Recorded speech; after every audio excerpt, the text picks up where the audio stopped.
Before I tell you how the quietest night of my life turned into a storm I couldn't outrun, picture this. A sink full of clean knives, blade edges catching the fridge light while someone hums in the hallway like nothing is wrong. That calm? It was the camouflage. The quiet knife in my kitchen. My name is Maya, and I wish I could say this is someone else's mess, but it's mine. I live in a Portland walk-up over a nail salon, the kind of place where you smell acetone in the stairwell and hear the bus brake sigh like an old man. Evan and I painted the kitchen sage green because a YouTube video said it would calm us down. It worked for a while. Then, something shifted, the way rain starts as a mist and you don't notice your hair getting wet until it clings to your neck. Evan used to talk with his hands, big arcs through the air when he was excited about a new client or a dumb video he'd found. Lately, his hands were busy with the phone. He became all thumbs and angles, dipping his face toward the screen at a weird tilt like he was trying to hide the glow. I told myself it was stress. People are exhausted, the economy is weird, whatever. But the air in our apartment changed, too, thicker, like steam you can't see. I'd wake up feeling crowded even if he was sleeping on the couch because he'd fallen asleep during the game. He started keeping a hoodie in his car and acting like it was some emergency backup wardrobe, which, come on. He kept saying he was crashing, like emotionally, and I tried to be soft because that's how I was raised. Make soup, give space, don't press. But he would talk in his sleep, just little scraps. Don't cancel. I can fix it. Sometimes a name slipped out, and it sounded like June. He doesn't know anyone named June. At least, I didn't think he did. Serena, my best friend since college, said, "You're spiraling, babe," in that careful voice people use when they don't want to set off the fire alarm. She'd sit at our kitchen island, legs tucked under her like a kid, sipping the cheap Pinot I love to hate. When Evan came home early one evening and kissed the top of my head without meeting my eyes, she watched him go to the bedroom and her jaw did this tiny clench. Not a flinch, not shock. A clench. I stored that away because my body did the same thing, jaw locked, tongue dry, shoulders up around my ears like they weren't mine. It would have been easier if he'd smashed everything or screamed. Instead, he got nicer. He started washing every dish immediately, lining the knives carefully in the rack, handles all facing the same way. He brought home candles from Target, the ones that smell like coastal grass, and I knew it was a bribe the way a smile can hide a bruise. He overcorrected so hard it made me seasick. And still, I tried to be normal. I laughed at stuff that wasn't funny. I told myself June was a month and not a person, and that the hoodie was just Portland weather daring you to trust sunshine. One night he left his phone on the counter while he ran down to get the laundry. It chimed, one chirp, innocuous, and the preview lit up. I didn't touch it. I swear I didn't. My hands were on the edge of the counter, whitening at the knuckles, and my breath snagged in my throat like a sweater on a nail. All I saw was the first line, "I can't keep doing this there." There. Not here. My scalp prickled, and I tasted metal in the back of my mouth. When he came back, I was slicing limes for no reason, pretending we needed them, pretending the knife made sense in my hand.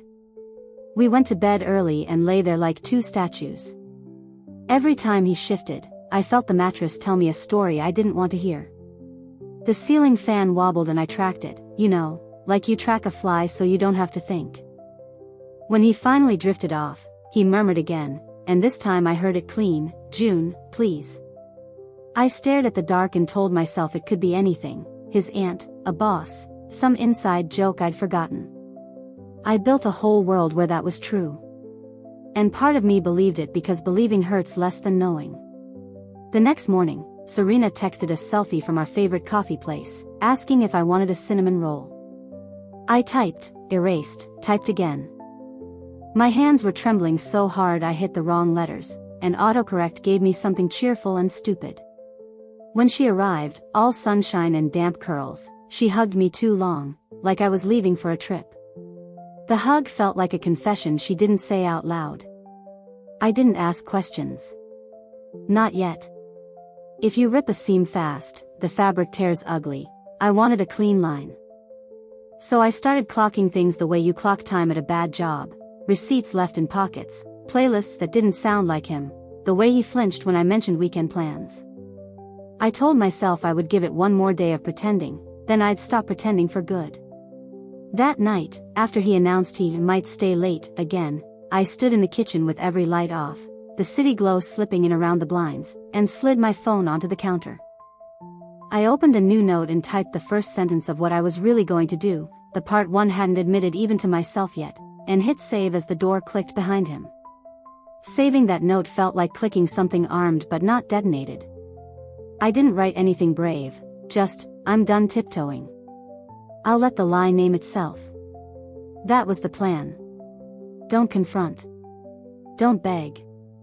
Make space around the truth until it runs out of places to hide. I started small the next morning. Packed his lunch like old times, lemon chicken, a cutie, a napkin with a dumb smiley face. My hand shook and the pen tore a tiny crescent. He blinked at the bag like it was a relic. Thanks, he said, eyes skittering past me. The way he hugged it to his chest, like a shield, told me enough.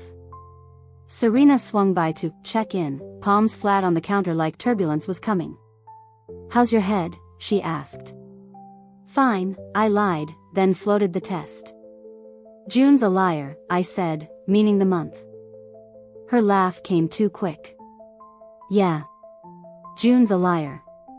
Her gaze snagged on Evan's hoodie, and without thinking she smoothed a sleeve. Heat crawled up my neck. Serena hates hoodies. Calls them sad tents.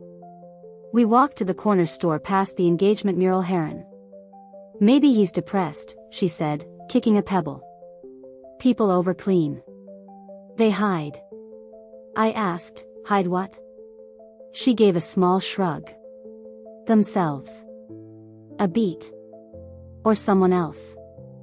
Back home, moving jeans to wash, a receipt slipped out, cash from the ATM by the late-night food carts. The amounts landed on the same nights he fell asleep during the game. My chest did that bright, tight ache, like after sprinting uphill. I tucked the paper back like it had burned me. That night he was suddenly generous, rubbing my shoulders while soup simmered. Proud of you for staying level, he murmured. His phone buzzed. He set it face down. Work? I asked. Yeah. Early meeting, it's chaotic. He doesn't say chaotic, he says wild. The wrong word sat between us like a coin you don't pick up because it might be glued to the sidewalk. I offered the coast, salt air, reset. He kissed my hair and said he'd love that later, which can mean never. Rain check? Sure, I said, and set out 2 bowls, hands steady by force. In bed I mapped the pieces, hoodie, cash, meetings that moved like smoke, the name he murmured. Then a memory elbowed through, the DMV line years ago, Serena laughing and covering her form when I teased her grandma middle name. I saw the J, the small neat U. Maybe my brain was inventing it because it wanted a familiar villain. Or maybe love had been a magician, and I'd watched the wrong hand. I didn't sleep. Sometime before the sky went dull, I pressed my face into his hoodie by the door. Laundry soap, his cologne, and a sweet note that wasn't mine, jasmine, maybe. My hands went cold. I folded it back like I hadn't touched a thing. Morning made him chirpy. Client needs a deck, he said, already half gone. I texted Serena to come over for a movie, then deleted the title because it felt mean. She arrived with gummy bears and that careful face she wears when she wants me to take the first bite. We lasted through 2 trailers. I paused the TV. Have you ever been called a name you don't use? I asked. Like a family nickname? Her throat worked. Sure. Why? I swallowed a stone. Because he says June in his sleep. The room held its breath while a bus sighed outside. Serena's eyes went bright, then steady. Maybe it's not what you think, she said, each word placed like a coaster to keep the table clean. She forced herself to look at me, not the hallway. I unpaused the movie so the noise could work as cover. My plan settled, no questions, no scenes. I would make the lie comfortable enough to wander out on its own. I needed one thing, to hear the hum straight from the source. I palmed my phone, breathed until the shake softened, and opened the place where his truth liked to sing the loudest. Messages are loud, sure, but pictures have this way of breathing in your hand. I didn't go digging through accounts or anything. I went simple. I reached for the hoodie by the door, the one he kept, just in case, and my fingers slid into the kangaroo pocket. My nails scraped paper. I froze like the fabric might bite me. I eased out a strip of photo booth shots, 3 frames, glossy, bent at one corner like it had been worried by a thumb. In the first frame, it's just Evan's jaw and someone's hair against his shoulder, dark and messy, the kind that holds the scent of night. The second frame caught more, a slender wrist across his chest with a tiny silver heron charm glinting, the beak pointed like it might peck the skin. In the last frame, his smile is soft and private, the smile he keeps for after laughs, and a mouth brushes his cheek. The mouth is out of focus, but the nail polish isn't, bright, bold red, the exact shade that stains cups in our sink for days. My stomach rolled like I'd swallowed lake water. For a second my brain tried to be kind. Lots of people wear red, lots of wrists are slender, lots of trinkets are birds. But my hands were slick and a little numb, and the strip made this dry, papery sound that I knew I'd remember forever. I took a picture of it with my phone, zoomed until the pixels looked like little doors, then slid the strip back exactly how I found it and smoothed the fabric like an apology. He came in whistling, kissed my temple, headed straight for the shower. I stood in the hall, heart fluttery and mean. Steam climbed the bathroom mirror and ghosted the doorway. His phone buzzed on the dresser once, then again. I didn't touch it. I watched the screen blink awake and flash 2 preview banners. The first read, "You left the hoodie." Then a second, stacked right under, "Her or me? Tonight." The contact name was just a single letter, J. My chest went tight, not shattered, more like cinched with a strap you can't cut. I stared until the screen went black. The rush in my ears faded enough for me to hear water hit tile, a happy patter that made me want to throw up. I moved to the kitchen and reached for a glass because doing something with my hands felt like survival. The cabinet knob bit my palm. I hadn't realized how hard I was gripping the counter. When he came out, damp and loose, he padded past the dresser and didn't even glance at the phone. "You okay?" he asked, toweling his hair. My mouth did a weird half-smile all on its own. "Yeah," I said, voice steady like I was reading off a grocery list. He left a little while later to swing by a client. I wiped the kitchen island even though it was clean. The sponge squeaked and I startled, ridiculous. Serena texted, "You around?" I stared at her name like it might rearrange into something else. I typed yes and deleted it. Then I typed come by. She sent a heart, then nothing. My mind kept looping the red nails, the charm, the letter. J could be anything. June. Jill. A whole alphabet worth of other people. The heron though. Our street mural is a heron, the one we passed to the bodega. The charm looked small and cheap, the kind you'd buy on a whim and then forget you were still wearing. I told myself that meant nothing. People like birds. People like red. When Serena knocked, I felt my face go warm like I'd been caught under a heat lamp. She stepped in with a paper bag and a joke about my door being stubborn. Her eyes traced my face, then the hoodie by the door, and she did that smoothing thing again, one absent swipe down the sleeve, like petting an animal that isn't there. "Movie?" she asked. I could do light and dumb. I nodded, then said, "Actually, can we just sit?" My voice sounded normal and that scared me more than anything. We sat shoulder to shoulder at the island. I wanted to ask if she owned any bird charms. I wanted to say, "Show me your hands." Instead, I slid my fingers along the fake wood grain and said, "Do you ever feel like the room is lying to you?" She exhaled like she'd been holding air too long. "All the time," she said.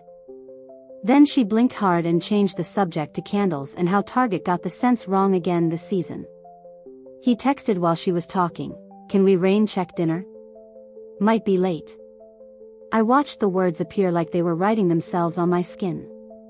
Serena glanced at my phone, then away. Her jaw did that little clench. The body keeps records when the mouth refuses. I walked her to the door later and hugged too long. I felt her ribs shift under my arms. She smelled like jasmine. After she left, I stood in the doorway and let the hallway buzz wash over me. I didn't cry. I lined up the knives the way he liked them, handles neat, blades turned, and set my phone beside the cutting board like a witness. Then I typed a message to both of them, 2 separate threads, the exact same words, "Swing by later? I need help choosing what to wear for the coast."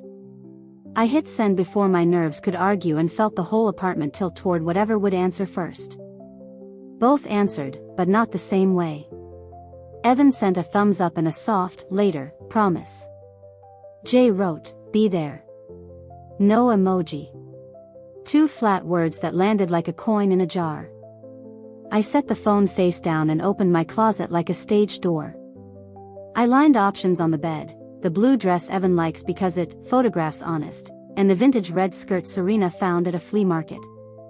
My hands wouldn't stop buzzing. I smoothed fabric so the scene looked like a normal mess. The mirror showed a version of me blinking too slow, like a bad connection.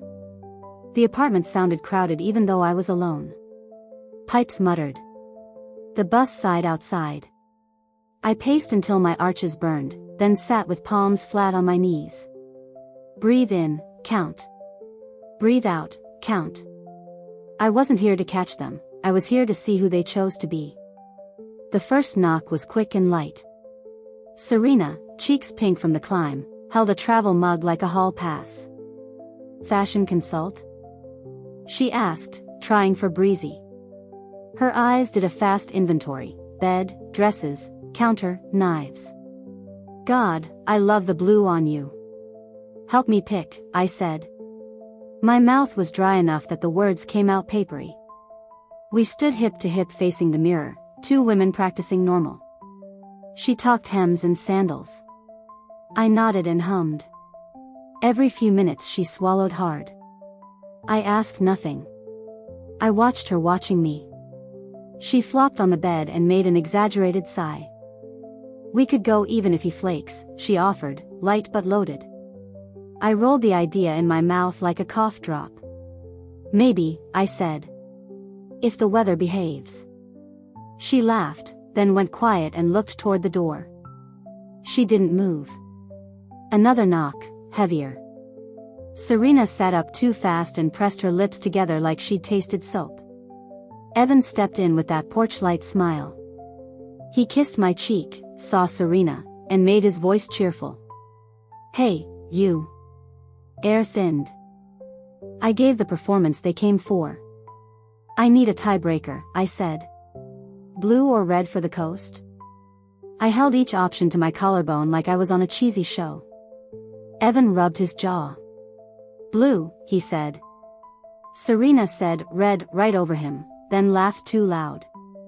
I lifted both hands, weighing imaginary scales. "Okay," I said, "so we're split." I set the blue on the chair, the red on the bed, and reached for the Target candle. The lighter clicked. My thumb slipped. Tiny sting, tiny bloom of pain. I sucked the skin and kept my face smooth. Evan leaned on the island like it belonged to him. "We still on for the coast?" he asked, casual with edges. "Depends," I said, like we were joking and not bleeding. "If you're not slammed." He nodded, eyes drifting to the knives. "I can make it work." Serena's gaze flicked there too, then to me. Her knee bounced. We made small talk that barely held. Evan invented a client who was old-school Portland and hated slides. Serena teased me about sunscreen. I poured seltzer with hands that wouldn't steady. The bubbles climbed like tiny clocks. When my phone buzzed on the counter, all 3 of us glanced and pretended we hadn't. Evan reached for the blue again, pinching the shoulder like a tailor. "This one," he said, softer. "It reminds me of when we were easy." Serena shot him a look I couldn't parse and turned on a DJ voice. "Red is for joy. Red is for momentum." My chest tightened at that word. Momentum. Like a car you forgot to put in park. I set the glasses down. "Can I ask you both something?" My hands were steady now, which scared me. They nodded, almost in sync. "If you knew a storm was coming," I said, "would you hunker down or go stand in the rain and see what it wants?" Evan smiled, confused. "Babe, is this a riddle?" Serena's mouth twitched. "I'd go look," she said. "Cool," I said. I flipped my phone face up so the light found both of them. The last 2 messages stacked there like a dare. I looked at Serena first, then at Evan, letting the silence do the heavy lifting. "Blue," Evan said again, forced bright. "We should go." Serena echoed, "Red," but her voice had gone thread thin. "Then I'll bring both," I said, and felt the room tip toward whatever comes next. Red felt like a dare, so I slipped the skirt over my hips and let the fabric settle, cool and sure. Evan smiled at the mirror like he was remembering an old photograph. Serena pressed her lips into something that wasn't quite a smile and said, "You look like you already left town." The room felt tilted, like water in a glass right before it spills. "I still need to pack," I said. "Pick 3 things each that I can't forget." I handed them sticky notes and a pen because props make people honest. Evan wrote fast: charger, sunscreen, blue dress. Serena tapped the pen on the counter, then wrote, snacks, blanket, brave face. When she slid the note back, the word brave made my throat hot. Playlist? I asked. "You two pick the first hour." Evan said, "Old indie, windows down." Serena said, "Old indie, windows down," at the same time, and they laughed like twins caught sharing a brain. I laughed too, but my palms went damp. I could feel my pulse behind my knees. I opened the hall closet and dragged out the weekender bag. "Hey, Ev, grab your hoodie." I kept my tone neutral. "The gray one." He looked at the door hook, then at me. "It's right there." I nodded. "The other gray one," I said, soft as a napkin. His breath hitched. Serena's knee started its nervous bounce under the island. He moved to the hook and smoothed the fabric like he loved it. "This one's fine," he said. I let it pass. I wasn't here to wrestle, I was here to let the room name itself. We kept staging normal. Serena folded the blanket into a tight cube that wouldn't actually fit any bag, because perfection is a stall. Evan fussed with the knives, then caught himself and stuffed his hands in his pockets. The candle sputtered once, that tiny, hopeful noise. I let silence stretch until it hummed. "Okay," I said finally, cheerful, "Coast is a 2-person job." "Surprise, I want both of you with me." My voice didn't shake. Evan looked at Serena, quick as a blink. Serena looked at the window, like there might be an exit hidden in the glass. "I can't," she said, then softer, "work thing." Evan cleared his throat. "Client meeting," he echoed, like he was practicing a line. Their eyes didn't meet mine. "Rain checked again," I said lightly. "Got it." I zipped the bag and felt the teeth vibrate through my fingers. "Then help me with one last thing." I lifted the red and the blue together, fabric flowing like 2 currents. "Close your eyes and point." They closed their eyes. I watched their hands rise the same way, hesitate the same beat, then divide, Serena toward red, Evan toward blue. When they opened their eyes, the divide was still there between us, bright as tape on a stage. I took the blue off the chair and laid it gentle on the bed. "Good to know," I said. "We all pick what we're already holding." Evan's mouth twitched. Serena swallowed so hard I heard it. "Bathroom break," I said, and walked down the short hall with my phone in my hand like a small, lit animal. In the mirror I saw a face I recognized and didn't. I typed a message that tasted like iron, coast. Tonight. Doors open. Her or me, right? Let's make it simple. I stared at the screen until it stopped feeling like a cliff and hit send. When I came back, Evan was tracing circles on the countertop with his fingertip, erasing them with his palm, then tracing again.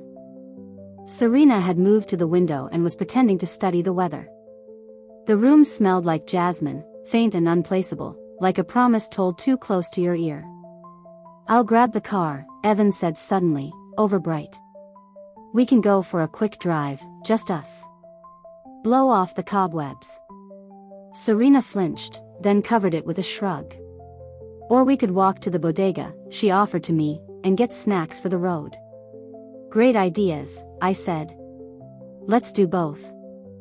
I picked up the weekender and felt the strap bite my shoulder. Evan, keys. Serena, you and I will grab snacks. They hesitated, then moved, the choreography of people who'd been practicing different dances in the same room. Evan patted his pockets, found nothing, then checked again, slower. Serena reached for the door and missed the handle by an inch. My body was a tuning fork. The note it held wasn't pretty, but it was true. In the hall, the light buzzed. My phone pulsed in my pocket, and I followed it toward the door. I thumbed the screen. Jay, I'm outside. 2 words, no punctuation, like a breath held. I kept my face neutral and unhooked the chain. Evan was already halfway down the stairs, jangling keys like a tiny parade. Serena hovered beside me, hand on the frame, shoulders tight. The hallway light hummed and made everything look a little sick. Snacks? She asked, voice small. Yeah, I said. Let's grab chips, something sour. We stepped out. I left the door pulled but not latched, the way a friendly house sits when it's expecting company. As we passed the heron mural, Serena's fingers found her bracelet and worried a charm I'd never really seen head-on. It was a little silver bird, beak sharp, wing etched in a single line. My throat did that click it does when a pill sticks. Money okay? I asked, casual as weather. Rent's a punch this month. She laughed in a way that didn't land. I'm fine. I picked up extra deck work, she said, using the same word Evan used, the one he never used before. Chaotic drifted between us like a smell you can't place. She tucked hair behind her ear and I caught a hit of jasmine, warm and close, and my stomach turned like a door hinge that needs oil. Inside the store she reached for sour gummies and held them up to my face like a prize. The clerk asked for ID on the hard seltzer because I still pass sometimes, and she handed hers over too out of habit. The plastic flashed under the light. I saw it without trying, Serena June, the middle name she kept hidden under jokes and forms. My vision tunneled. She slid the card back fast like she'd seen me see it. We walked home slower. My fingers were numb and a little tingly, like they'd fallen asleep. On the stairwell she stopped on the landing and exhaled through her nose, a tiny hiss. Maya, she started, then bailed on whatever sentence wanted to live. Forget it. The bag crinkled in my hand. I could smell the lime salt through the plastic. I pushed our door with my hip. It opened on the first try. The apartment was quiet in that fake way, like a stage before the actor walks out. A draft stirred the candle and the flame leaned toward the knives. I set the snacks down and felt the counter under my palms, cool and steady. Serena stayed by the door, one hand in her pocket, the other ghosting the charm. My phone buzzed again. Jay, door? I typed back, open. Serena's phone buzzed at the same time, a twin little insect sound. She didn't look at it. Her jaw tightened and then she made it relax, like an actor remembering a note. Evan texted too, in the lot. 10 minutes. His messages always had timestamps I avoided. I didn't want numbers in my head. I typed back, grab gas, then come up. I was buying time without naming it. I'm gonna change, I said. Help me with the zipper. I turned, lifted my hair. Her hands were warm on my back and I felt a tremor move through both of us. "You okay?" she asked, barely there. "Yeah," I said, and meant the opposite. When the zipper slid, it made that tiny metal purr that sounds like yes. I faced her. "Serena June," I said, soft like I was testing a nickname. She flinched so small I might have missed it if I didn't know her bones. Her eyes searched mine for a door that wasn't there. "We're fine," she said. "We are so fine." Sweat prickled at my hairline. Something in me calmed the way a lake goes flat when the wind drops. Not peace, just certainty. "Okay," I said. "Good." I walked to the counter and picked up the hoodie, the one with the pocket that kept secrets. "Can you hold this for me?" I asked, and handed it to her. She hugged it without thinking, nose dipping to the fabric like it might tell her what to do next. The heron charm clicked against a button. Footsteps climbed the stairwell, unhurried. The rhythm wasn't Evan's. I could feel my pulse in the pads of my fingers, little knocking hearts. Serena looked at the door the way you watch a wave you know will hit no matter how still you stand. "Do you want me to go?" she whispered. "No," I said. "I want you right here." There was a knock that made my shoulders press together. I didn't move. I let the silence thicken. "Come in," I said. The knob turned, the door swung inches, and whoever stood there drew a breath like they were about to say my name. She pushed the door the rest of the way and stepped in, compact, wind-chapped, a denim jacket and a mouth that looked tired of swallowing words. Red polish, but a different shade, deeper, almost brown in this light. She said my name like she wasn't sure if it would bruise. "Maya?" "Yeah," I answered, steady enough to scare myself. Serena stood a foot behind me, hoodie clutched to her chest, eyes doing that panicked scan for a normal moment to hide in. The candle hissed and then behaved. Jay hovered by the threshold. "You said the door was open." Not a question. I nodded and gestured at the island like we were having cake. "Thanks for coming." I could hear my pulse in my ears, a soft helicopter. "Water? Seltzer?" "Seltzer," she said, and I caught the hint of cigarettes and dryer sheets, not jasmine, not the smell that had been haunting my kitchen. She slid onto the stool and hooked a boot rung with her heel. Her hand shook when she tucked hair behind her ear, and the shake traveled into me like a shared wire. Serena didn't sit. She timed her breath to mine like she was trying to keep a candle from going out. "Hi," she said to Jay, too bright. Jay nodded, eyes grazing Serena's bracelet and then away. No flicker of recognition, no twitch that said they'd been in the same dark on purpose. My stomach flipped anyway. "You're Jay," I said, keeping my voice gentle, like I was checking a wound. "He calls you Jay." Her mouth worked once before it found words. "I have a name," she said, and then softened. "June." The room tilted a degree, Serena's fingers pinched the charm so hard the chain squeaked. June took the glass with both hands. "He told me we were leaving town," she said, eyes landing on the weekender by the door. "He said he'd pick me up and we'd—" She stopped, bit the word in half. "I sent that text because I couldn't keep being someone he visited like a storage unit. Her or me. I meant it." I slid a coaster under her glass because my body needed tasks. "He's getting gas," I said. "He'll be here." My mouth was dry enough I could feel my tongue stick to the roof. The knives caught the fridge light, polite and quiet. June tried for a smile that couldn't stand. "He said the money thing would settle this week," she murmured, more to the counter than to me. "That he'd help me out of a hole, and then we'd make everything clean." She dragged a palm over the laminate like it could erase her sentence. A flicker, the late-night ATMs, the cash that kept matching his disappearing acts. My shoulders prickled under my shirt. Serena shifted, a careful inch.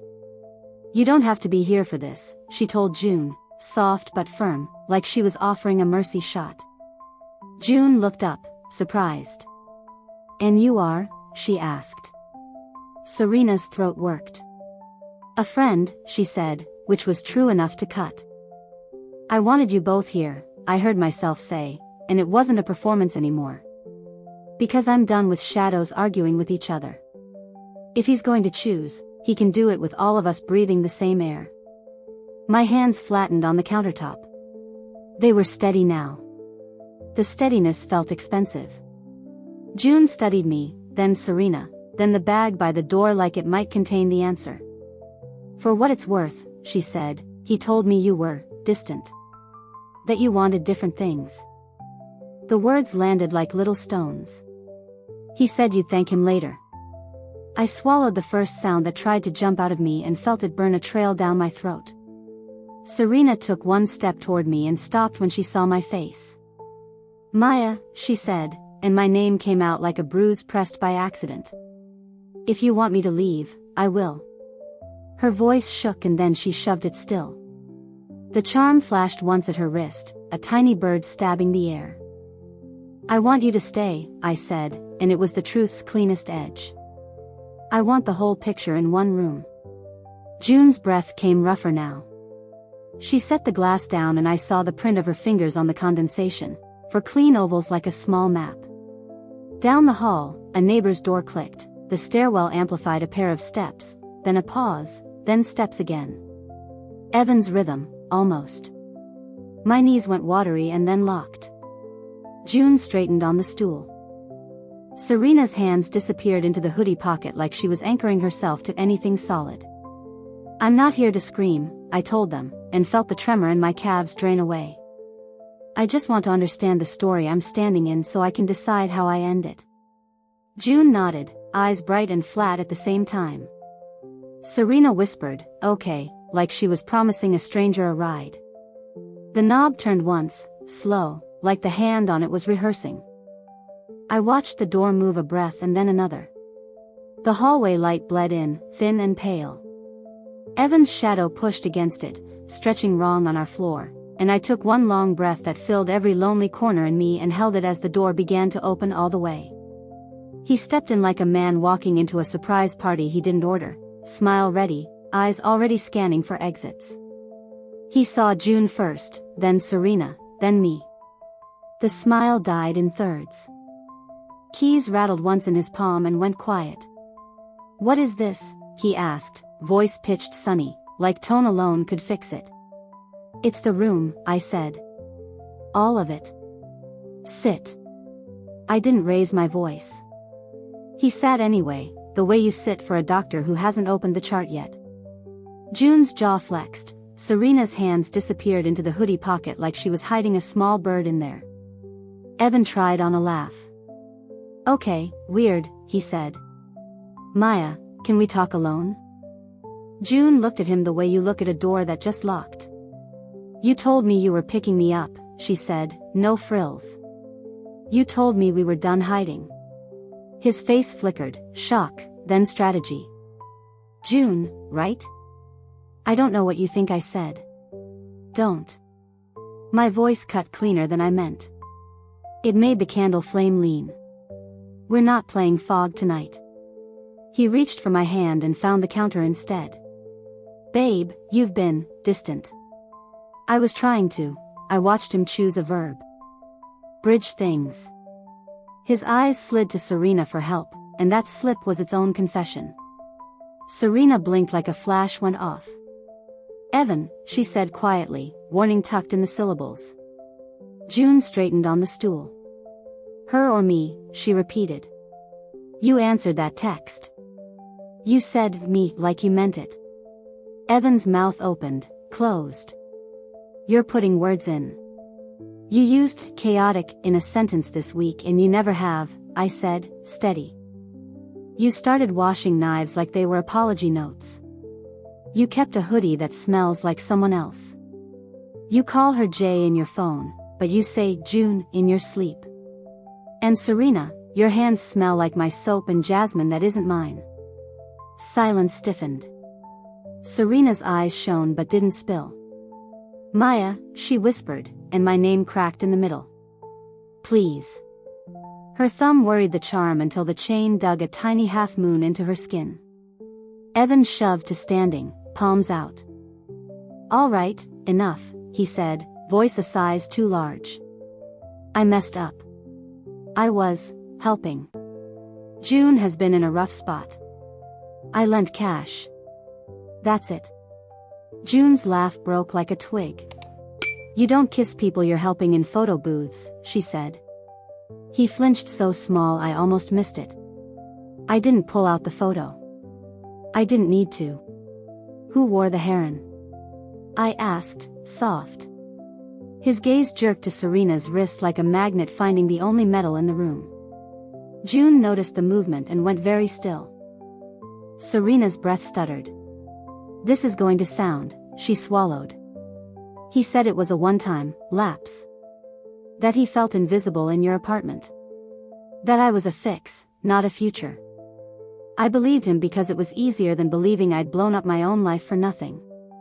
Shame crawled up her throat and colored her cheeks. She didn't look at me. I told myself I was protecting you by staying close. June's chair screeched back.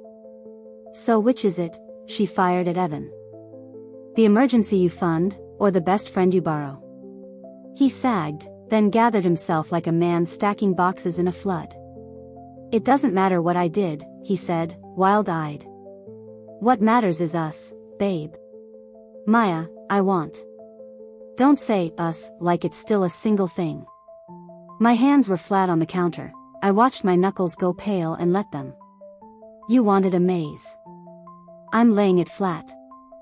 He looked at the bag by the door, at the red skirt hugging my hips, at the blue dress folded like a flag. "We can still go," he said, desperate now. "Get out of here. Start fresh on the drive." June shook her head, a small, final move. Serena finally met my eyes and didn't blink. I turned to June first. "You don't owe me anything," I said. "But you owe yourself clean air. If he promised you rescue, know this, he offered the same rope to someone standing in my kitchen." June's mouth trembled, then set. She nodded without looking at him. I faced Serena. My ribs felt like book spines, each breath was a page turning. "You were supposed to be my home court," I said, voice quiet enough that the refrigerator hum almost covered it. "You stood in my kitchen and watched me doubt myself and chose the smallest room in the world anyway." Her face crumpled and then held. "I was lonely," she said, a raw thread of sound. "I told myself you had him, and I had nothing." She touched the charm like it could vote for her. "I'm sorry isn't big enough." Evan reached again, pleading baked into the gesture. "Say what you need, I'll fix it." My jaw locked so hard my ears pinged. "You can't fix a map by moving towns," I said. "You stop lying, or you leave." He stared at the knives, then at the door, then at the three of us lined up like a mirror he couldn't break. Something in his face collapsed with a quiet, ugly grace. "Okay," he said. "Okay." He took a breath that sounded like defeat and reached into his pocket, not for keys, but for his phone. "Good," I said. "Because now we're going to make a different kind of plan." I slid the weekender closer with one finger and felt the room lean toward whatever the next minute would demand of us, the coastline of it already forming under the skin of the air. "Different plan," I said, and the words sat there like something heavy and fair. No more three versions. One story, out loud. Evan nodded too fast, then tried to find my hand again and met the counter instead. June watched him like she was clocking wind shifts on a pier. Serena stood near the door with the hoodie in her arms, chin tucked like she was bracing without making it obvious. "Phone on the island," I said. He placed it face up like a little animal. "Open messages." His thumb hovered, then obeyed. I felt sweat pool at the base of my neck and creep under my collar. "To who?" he asked, small. "To both of us," I said. "And anyone else you've been rehearsing for." His throat clicked. A beat. "It's not, you don't understand the calls at night, the invoices, the clinic." "Later," I said, even softer. "Not to erase it. Just, later." The word tasted like metal. I wasn't going to let a reason dress up as a door. June leaned in, elbows on the island, eyes dry and firm. Start with me, she said. Type what you did without making it a fairy tale. He typed, I lied. I promised things I couldn't give. I watched the letters drop into place like nails. Now me, I said. He typed, I lied to you and I used your home like cover. My jaw ached from holding still. Serena's breath hiccuped. Her fingers found the bracelet and then, slow like it hurt, unlatched it. She set the heron down by the knife block. The chain left a livid crescent on her wrist. And the money, June said, quiet. Say it. He typed, I took cash out to keep another life standing. I will pay you back. His thumb hovered over send like he was waiting for a priest. Do it, I said. He pressed. Little whooshes went out into the room and didn't come back. He sagged on the stool, shoulders caving. I was trying to fix a hole, he said, voice frayed. Every time I patched it, another tore open. The calls, the red stamps. I hear you, I said, and I did, in the way you hear thunder without forgetting the lightning. But tonight is about the people in this kitchen. I slid the weekender closer. Keys. He fished them out, the ring clattering like a dare, then hesitated. I held his eyes and didn't blink. The metal touched my palm, cold enough to sting. The hoodie stays with Serena, I added. If it smells like a story, it rides with the person who wore it. Serena flinched, then hugged the fabric tighter like a penance. I'll take it, she said, voice scraped raw. June stood, finding her balance on the balls of her feet, like someone about to step onto a dock that moves. I'm leaving, I told him, feeling the word line up my spine. Not running, just leaving. June and Serena are coming with me for a while. He blinked, shocked, like he'd expected exile to pick anyone else. Please don't make me be alone tonight, he said, and the plea hit some mean, old bell in me. You already chose alone, I said, not unkind. We're just turning on the lights. He looked at the blue dress folded on the chair and flinched like color could hurt. I meant the coast, he tried. New air, clean start. June lifted her chin. You wanted a clean start without washing your hands, she said. Now you can sit with that sink. Serena moved to the counter and, hands shaking, scribbled on a sticky note, I'm sorry for every minute I watched you doubt yourself. She pressed it next to the candle and wouldn't look at me. My throat burned, my shoulders felt heavier and, weirdly, steadier. Pack what you need, I told him. When we come back, your things will be boxed. No yelling. Just logistics that tasted like consequence. He swallowed like the word stuck. I grabbed the bag. June took the snacks. Serena slid the bracelet into her pocket and winced when the dent on her wrist brushed fabric. The room felt taller, like the ceiling had finally breathed. At the door, Evan reached for my elbow and stopped himself, fingers stuttering in the air. Maya, he said, softer than I'd heard in months. I know I don't get to ask for anything, but don't tell my mom yet. Let me. The request landed and sat there, complicated. Something old moved under it, shame, maybe, or a past I didn't own.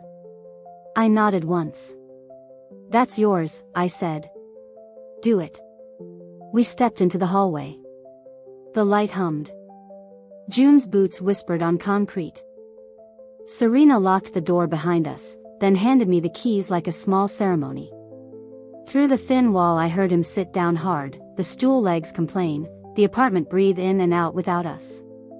On the stairs, my knees went watery and then held. June bumped my shoulder like a teammate. Serena matched my pace, breath sinking to mine the way it had in a dozen less honest moments. We reached the heron mural and paused because the bird looked like it might lift. Coast? June asked. Yeah, I said. Let's see what the water wants. We turned toward the lot, city air wet and electric, and the night opened in front of us like a door we were finally going to walk through together. Rain came in sideways on the drive, the kind that throws itself at the windshield like it wants in. June took the wheel because my hands were still shaky, and Serena rode shotgun with the hoodie balled in her lap like a sleeping thing. The highway unspooled, black ribbon, reflectors blinking like tired eyes. I watched our faces in the window when we passed under lights, 3 quick ghosts and gone. We didn't say much at first. The tires hissed, the heater blew that dusty smell cars keep. June checked mirrors like she was listening to more than traffic. Serena picked at the dent the bracelet left on her wrist until the skin went pink. My chest kept tightening and releasing, a slow tide I couldn't time. I kept catching myself swallowing air like water. At a gas station we stopped for coffee that tasted like cardboard and heat. The cashier called us ladies in a way that tried to be kind and landed clumsy. Outside, under the buzzing light, Serena pressed her back to the car and shut her eyes. I don't know how to stand in this body, she whispered. Everything's loud. June handed her the hoodie, and Serena hugged it like a shield, then remembered and lowered it, shame flushing up her throat. I wanted to touch her shoulder and I wanted to throw the hoodie into the trash can and watch it smoke. Both wants crowded in the same rib. We hit the coast while the sky was still a bruise. The ocean sounded like a big animal breathing. Salt stung my lips, wind tugged hair out of my clip. We took a cheap room with sand in the carpet and a bedspread that looked like it had opinions. June cracked the window so the room could breathe us out. Serena lined the snacks on the dresser like little offerings, then sat on the floor and tucked her feet under her like she always does when she's trying not to bolt. Okay, I said finally, and the word pulled everything tight. Revenge isn't fireworks. It's structure. My hands were moving before I knew it, laying out what we had like cards. He lives on fog. So we take that away. One story. One set of receipts. No corners. June nodded, jaw working. He's going to text, she said. He'll say he can explain. My phone buzzed like it hurt her.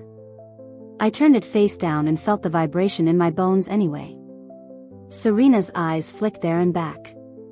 I don't get to ask for a thing, she said, voice small, but can I help build the thing that replaces the fog?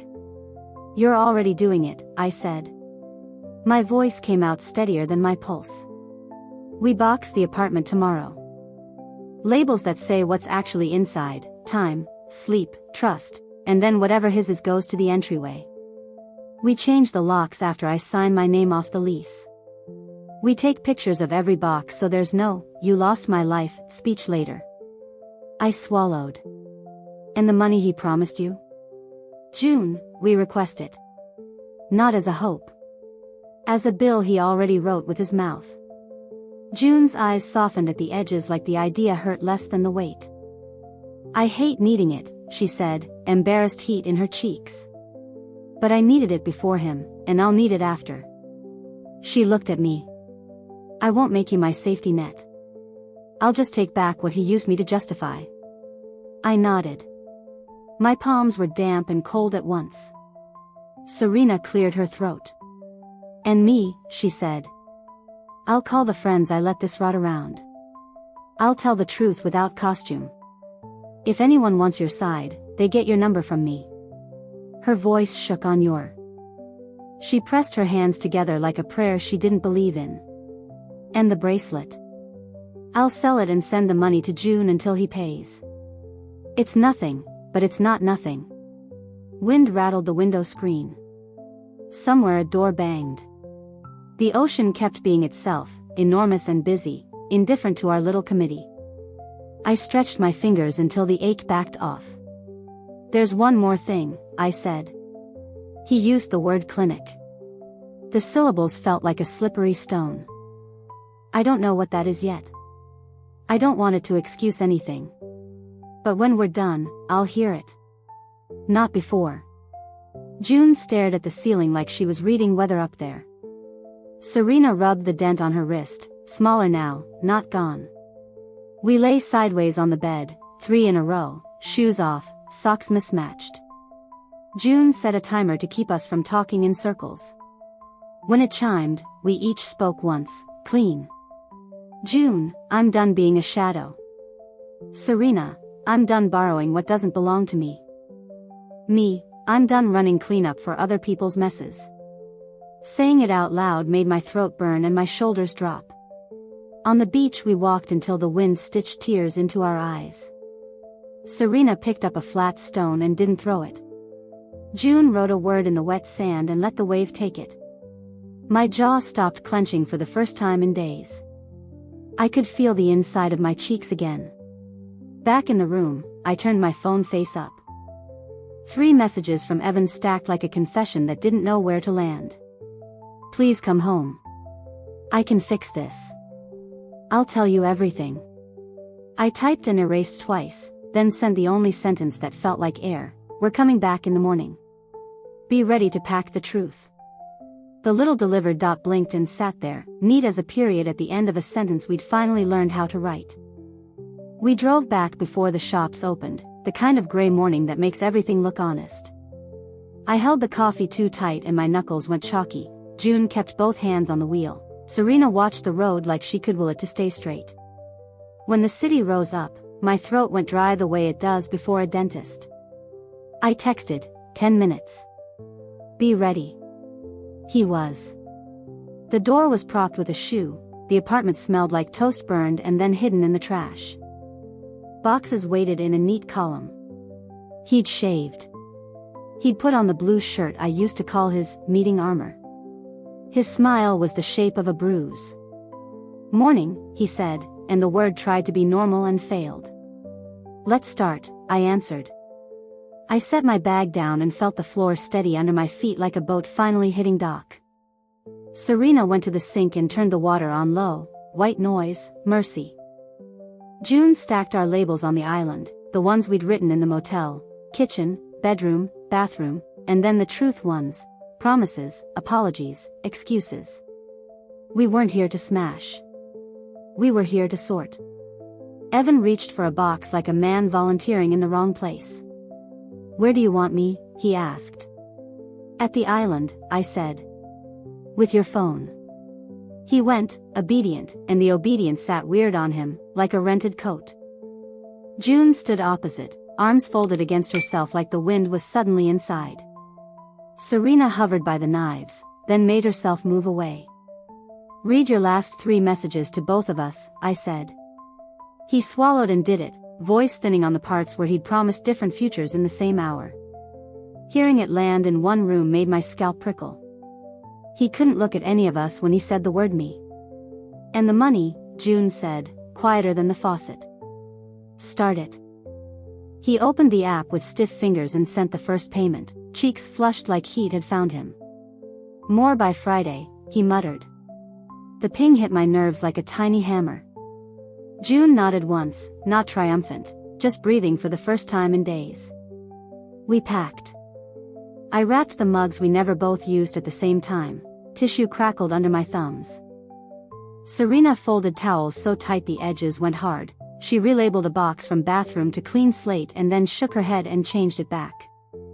Evan stood in the bedroom doorway holding the blue dress on its hanger like it might speak. Take it, he said, and I watched the 2 words cost him something. I laid the dress flat into a box marked mine and felt something loosen behind my breastbone. He kept trying to narrate, tiny explanations that bumped into the faucet noise and dissolved. The clinic, he started once, eyes on the floor. Later, I said, and I could feel Serena's glance flick over me. She was surprised I still had that boundary. June didn't look up. She was tucking his old hoodies into a box labeled warmth, then crossing it out and writing winter. Neighbors thumped down the hall. The heron mural's shadow slid across our blinds and made lines on the knives. My hands were steady now. When we reached the junk drawer, the passports of a life you don't want to admit you lived, we made 3 piles: keep, trash, truth. Truth was parking tickets and a Polaroid of a bar bathroom where somebody had written "call me" on the wall. It was a key we couldn't place. It was a folded napkin with a smear of that same deep red polish June wore, older now, flaking at the edge. Evan's jaw flexed. I don't know how to. He stopped. He rubbed his temples like there were words stuck behind bone. Say you did it, I said. Don't build it a stage. He nodded, eyes glassing. I did it, he said. The admission was small and plain and heavier than any box. Serena drifted to the window and called 2 people she'd let this rot around. She held the phone a few inches from her mouth so her breath wouldn't sound like crying. I was not a bystander, she said, and the sentence made my forearms go cold. If you need Maya's side, ask me for her number. She hung up and leaned her forehead briefly to the glass. When she turned back, her eyes were swollen but clear. She put the bracelet in a sandwich bag and pressed the seal like she was closing a wound. Pawn shop after, she said to June. June nodded and didn't look proud. By late morning the apartment was a grid. His life stacked by the door, mine by the kitchen, the middle lane for walking through without tripping. I left the candle on the counter, half burned, next to Serena's sticky note apology. I wanted it to stay and I wanted it to be the first thing he threw away. Both once lived fine together. Evan stood in the doorway like a kid being picked up after detention. Can I talk? He asked. Not to get you back. Just to put the clinic somewhere that isn't a weapon. The word clinic hit my sternum and echoed there. June's mouth tightened, Serena's fingers twitched toward mine and then tucked away. Not here, I said. Not with our boxes listening. He nodded, and that nod hurt more than any speech he could have tried. He slid his copy of the keys across the island. The metal made a small, awful music. We each picked up a box. The hallway smelled like someone's curry and new carpet. The heron waited at the bottom of the stairs, beak pointed at the street like a compass. June bumped my shoulder. Serena matched my step. Behind us, I heard him close the door, then open it a few inches like he might call my name. He didn't. The click of the lock was the last thing the apartment said to me before the 3 of us carried our lives out into a day that still had one more conversation waiting at the curb. At the curb, he was already there, hugging himself like the morning wind had teeth. He'd set 2 boxes by the steps and stood between them, like a referee no one asked for. When he saw us, his shoulders rounded in, smaller, not sorry, just tired. My mouth tasted like old coffee and swallowed arguments. June shifted the snacks to her other arm. Serena tucked hair behind her ear and winced when the bracelet dent scraped the strand. Car doors thudded around us. Someone upstairs dropped a pan. It all felt weirdly ordinary, like the moment before a fire drill that might not be a drill. Ground rules, I said. My breath puffed whitish in air that wasn't that cold. 1. No touching. 2. No fog. 3. 1 minute each, facts only. I'll call time.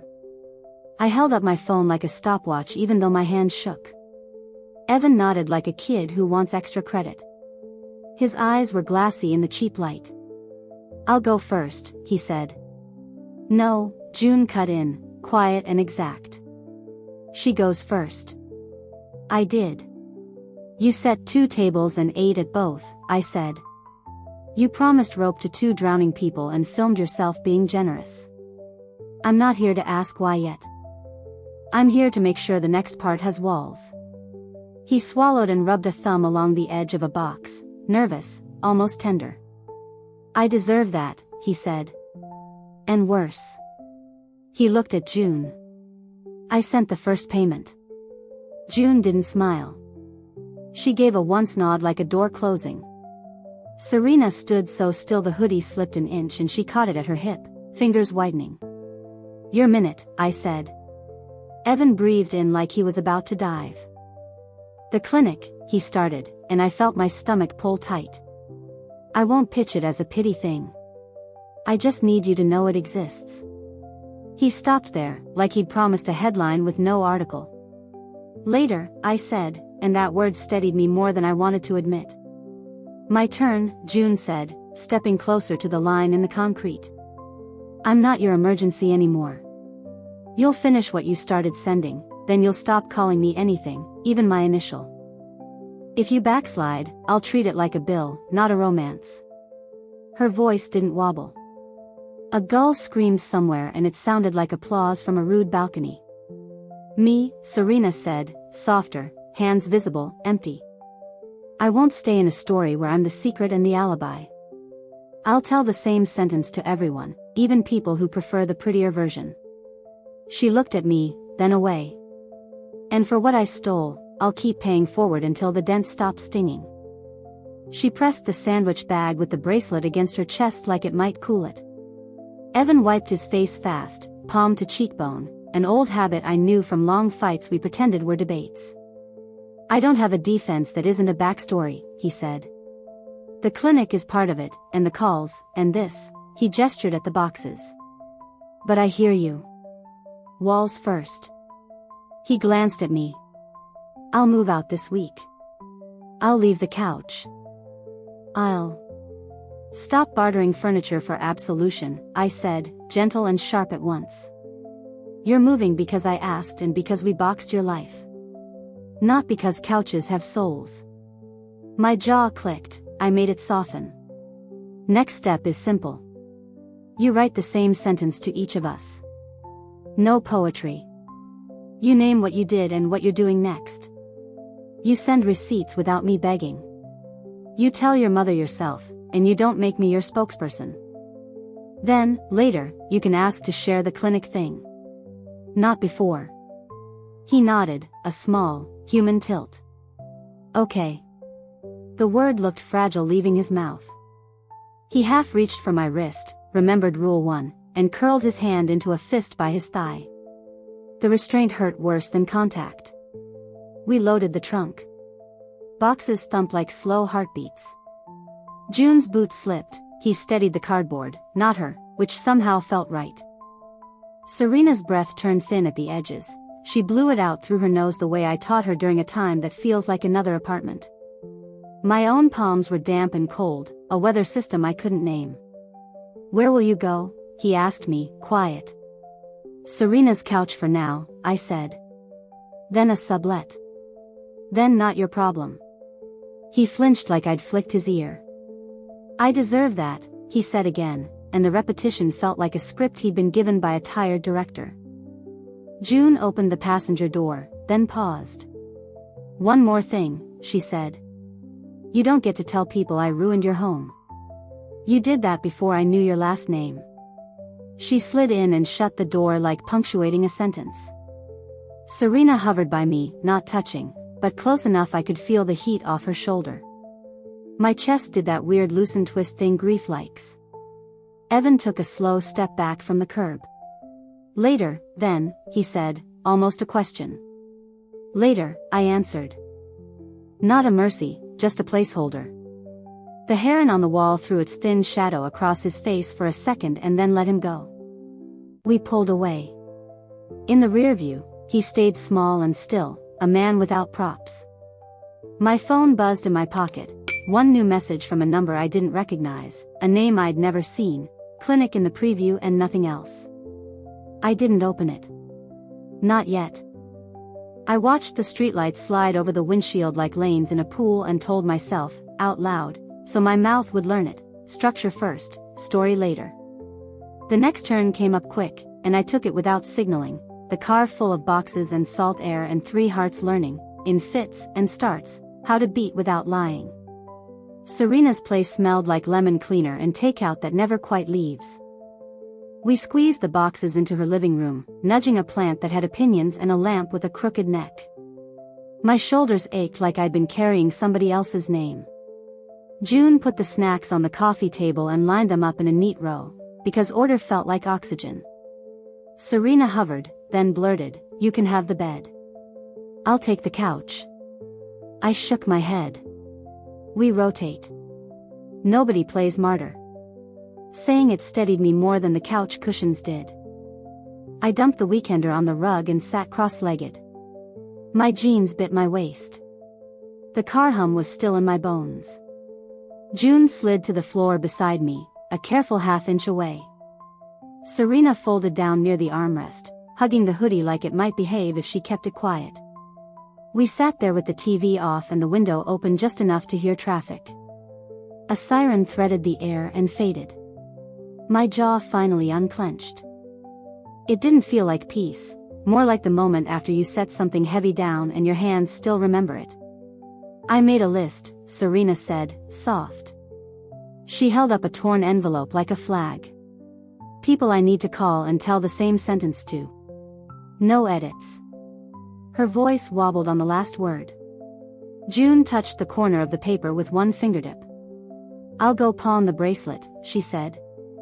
You don't have to watch. Serena shook her head. I'll watch. I want my eyes to burn on purpose.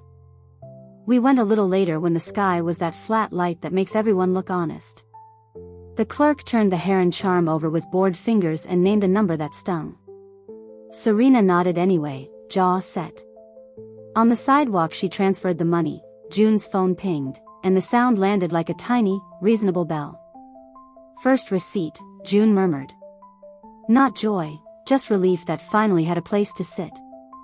Back at the apartment, we started a dumb little note on Serena's fridge, fog ledger. Under it we wrote simple things because simple was the point. Sent first payment. Returned keys. Told 3 friends. It wasn't revenge fireworks. It was scaffolding.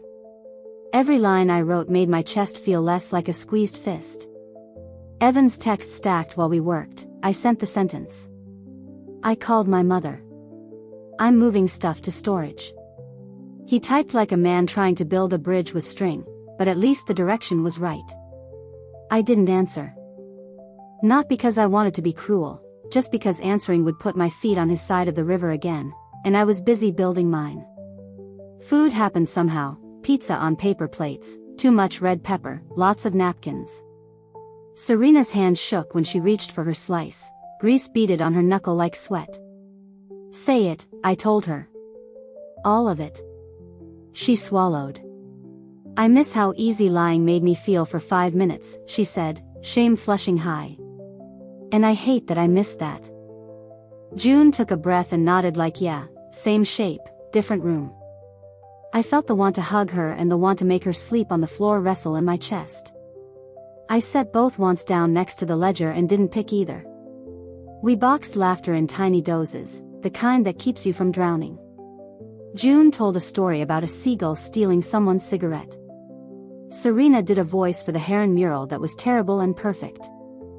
I caught my reflection in the TV, eyes puffy, mouth stubborn, and thought, I look like a person I'd believe. That counted. The unknown number buzzed again around the time the streetlights blinked. Same preview, clinic. My stomach pulled tight. I let it sit until my fingers stopped trying to open it by themselves. He put you as emergency contact, June said quietly, not asking. I nodded. Yeah. Serena looked at the phone like it might bite me. Do you want me to block it? She asked. Not yet, I said.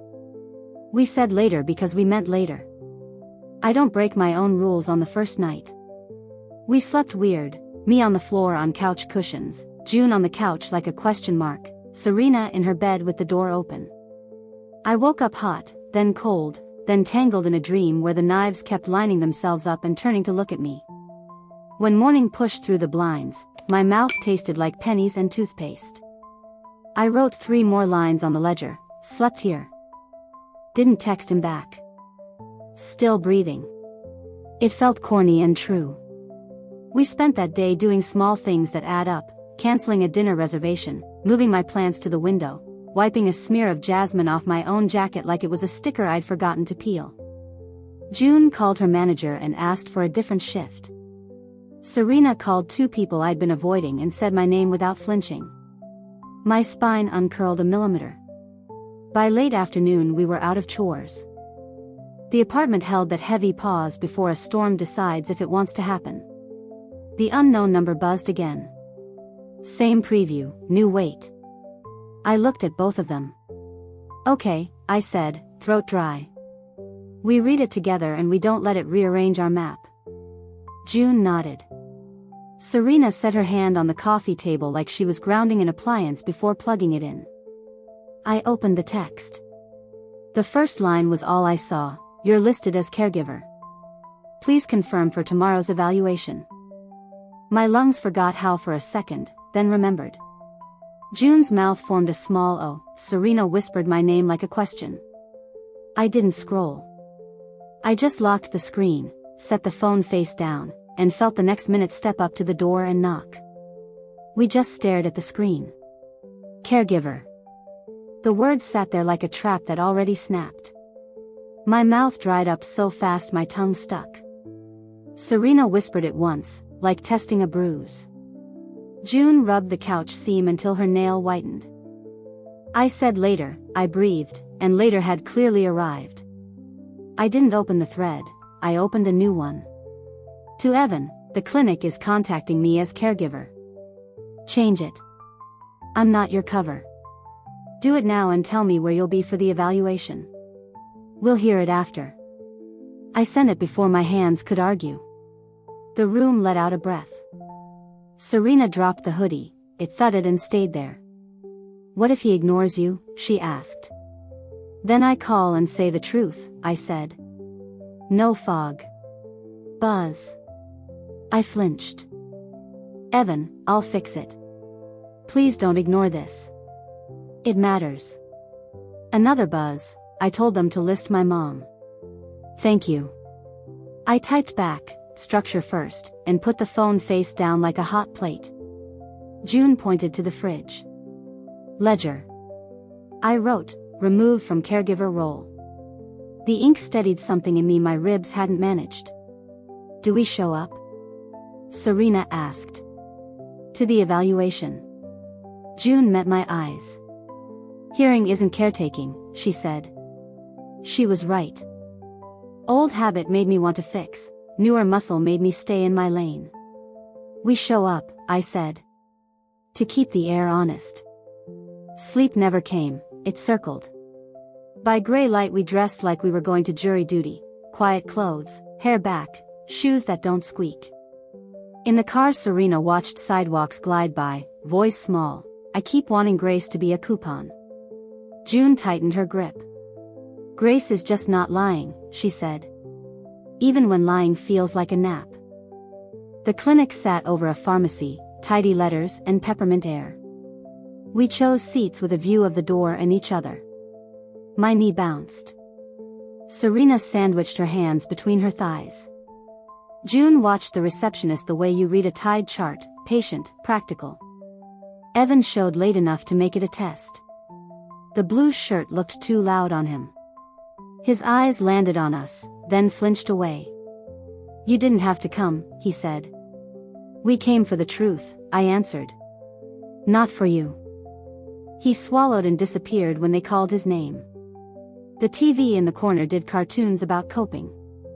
I tried not to hate the smiley clouds. Serena let her head rest on my shoulder for a beat, then remembered and apologized with her eyes. I let the almost touch exist without grating it. June returned from the water fountain with 3 paper cups. If this turns into a sob story, she said low, we hold the frame. No hiring. Minutes slid. The peppermint sharpened into metal. My jaw clicked and loosened and clicked again. He came back holding a clipboard like it might bite. He had that look, someone finally seeing the bill. He said, can we talk outside after I sign? The receptionist pretended not to hear, she'd seen this movie. Yes, I said. Parking lot. No chairs to confuse for home. Outside, the air tasted like rain and exhaust. Oil stains made maps at our feet. He stood with his arms at his sides like he'd forgotten what to do with them. For a breath I flashed on the kid from the street fair, trying to win me a prize. Then the present put its hand on my shoulder and pressed. Say it plain, I told him. No poetry, no inherited pain, no trading furniture for absolution. Facts, then what you'll do next. He looked at June, at Serena, at me. His mouth opened and shut. I watched the words gather like weather. My stomach dropped the way elevators do and bounced once. My palm found my knee and pressed until heat spread into my thigh. I asked them to switch the contact, he said first, small. You did, I said. That's housekeeping. Now the part that matters. June didn't blink. Serena's jaw trembled and held. He tried to smile like a man about to apologize. Well, I didn't give him a runway. You kept 2 tables going, I said. You offered rope to 2 people and called it rescue. You made my home a hiding place and Serena a secret you could bless yourself with later. If there's more, say it. But don't expect the frame to move. His shoulders sagged, something in his face finally stopped performing. He nodded once, like a boxer touching gloves. Okay, he said, thin and real. He looked at the oil map, then up. It started when he stopped. Swallowed. No, plain. I owe answers. You get them. You owe me nothing. Wind lifted a napkin across the lot and plastered it to a tire. My heart kicked hard against bone and then settled into a beat I recognized as mine. Good, I said. Now. He inhaled, long and shaky. His eyes didn't leave mine. I felt both braced and empty, like a doorframe after the door is gone. When he began, the sound of it shifted the air around my teeth, and I held the frame steady, ready to let the truth land without catching it, and ready to decide, right after, exactly how the last turn of my revenge would close. He exhaled, shoulders dropping. It wasn't an affair first, he said, then winced. No, that's a lie. It was a pattern before it was people. The machines in the bars, the little screens by the food carts. I started feeding them on the way home. I kept telling myself I was winning back time. He laughed once, empty. I was just melting it. The clinic? I asked. My tongue felt too big. He nodded. Behavioral. Gambling and lying, which show up holding hands. I kept cash because my bank app was a tattletale. I started dodging light. I met June when I was making myself into a ghost. She laughed at a dumb booth photo, and I thought, okay, I can be a person in this square. I told myself you were distant because it was easier than admitting I was disappearing myself. June's mouth flattened. Serena's fingers pressed lines into her palms. I felt heat move up my neck. He went on. Serena was.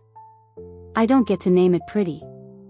I felt seen around her because she knew all the furniture in our life. I told myself I was borrowing a room, not stealing a house.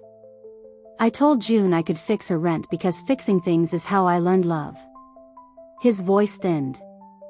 It doesn't excuse any of it. But that's the map I kept using. My knees tried to bend. I locked them and breathed out through my teeth. So you built storms to earn your own rescue, I said. He nodded once, eyes wet, not performative this time. I signed up, he added. Not because you're watching, because I'm tired of losing the door in my own head. June spoke, low. You don't owe me speeches. You owe me the payments you promised and the silence you never gave me. He met her eyes and didn't flinch. I'll pay. Then I'll disappear. She gave a small nod. Not forgiveness, just an end to one job. Serena cleared her throat and the sound scraped. And me, she said. I'm not a room you can borrow when the lights flicker. He swallowed. You're not, he said. I made you into a mirror because I was afraid to look at the one in our bathroom. Her mouth trembled, she held it still with a breath. I felt that old muscle want to reach for him anyway, to tuck his shirt, to make a joke, to hand him a better line. I let the want sit and did nothing with it. My hand stayed at my sides, tingling. What do you need from me? He asked finally, small as a boy. Nothing, I said, and the word was heavy and kind. You'll send receipts to June. You'll move out. You'll do your program. You won't text me news like I'm your lighthouse. If you need a witness, bring your mother. If you need a story, write it. I'm not your stage. He nodded like a man learning a new language by mouthing shape before sound. Okay. We stood there a while. June touched my elbow, a question. Serena's breath sank to mine without meaning to. My chest hurt the way muscles do when they finally unclench. He whispered, "I loved you." It landed like a paper boat in a river that isn't taking passengers. I swallowed. "I loved the version of you that didn't need an audience," I said. "I hope you find him." My jaw loosened. The parking lot looked suddenly ordinary again. We left him there. He didn't follow. The clinic door side shut behind him like a curtain. In the car, none of us spoke. The silence wasn't empty. It was room. Back at Serena's, we added lines to the ledger, heard truth. Didn't fix it. Chose the door. I moved the candle to her kitchen and lit it. The flame didn't feel like a trick anymore, it felt like a light you use to read your handwriting. June opened the window. Serena leaned her forehead to the cool glass and let her shoulders drop. That night, I slept in the bed and didn't dream about knives. I dreamed about the heron lifting, workmanlike, wings beating the air into a path. In the morning I wrote the last line on the ledger and meant it, "Structure holds." Then I took a picture of it, sent it to both of them with no caption, and turned my phone face down. The room didn't lie. The day had edges. And the river I'd been afraid to step into finally carried me forward without asking for proof.